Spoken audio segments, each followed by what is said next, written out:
Pupunta nga pala kami sa isang restaurant dahil nga itong si Lucas ay nagkikrave daw ng isang pagkain. Grabe mag-crave tong batang to kasi social eh. Kaya nandito kami sa isang restaurant na hindi ko nababanggitin. Tinatawag nilang TGIF.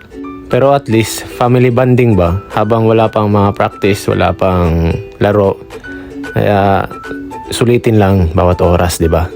After namin kumain, paglabas ng paglabas, may tanghulo. Isa din to sa mga paborito namin. Kaya kapag nakita namin yung tanghulo, napapabili kami agad.